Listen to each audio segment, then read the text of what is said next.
Joe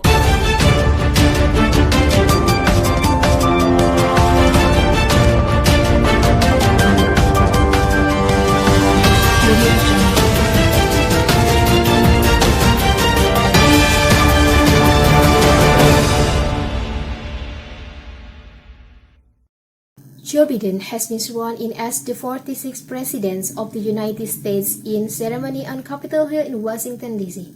The very flag stormed by supporters of Donald Trump just a fortnight ago, and with the violence still present in people's minds, there were unprecedented security and far fewer people than usual because of the pandemic.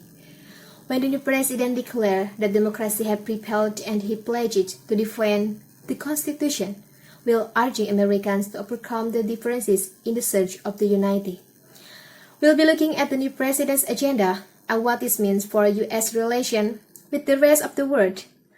But we start with the events of the day with our North American editor, John Sopel.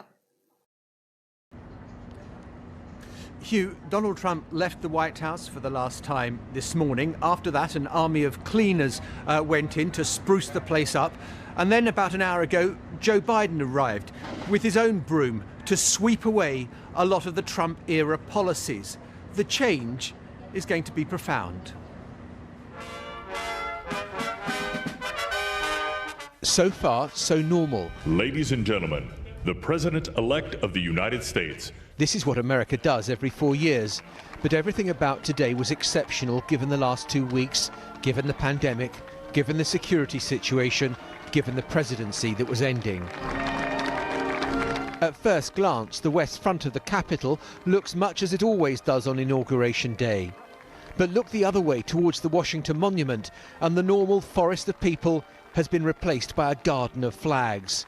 A socially distanced inauguration for a nation tearing itself apart. And repeat after me. The oath of office taken by the man who's now tasked with healing the nation's wounds. I, Joseph Robinette Biden Jr., do solemnly swear That I will faithfully execute.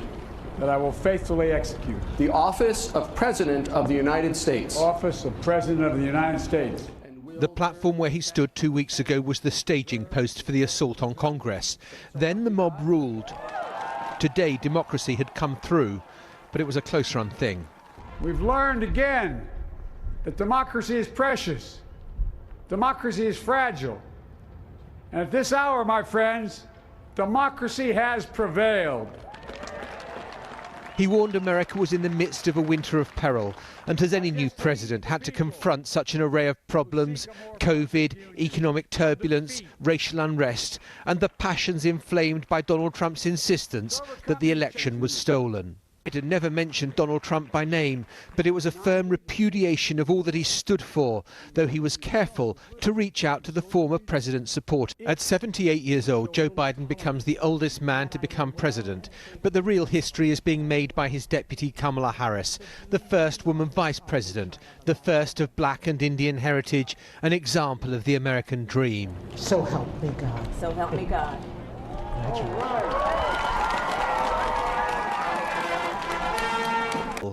But maybe that's what America needs right now. John Sopel, BBC News, Washington.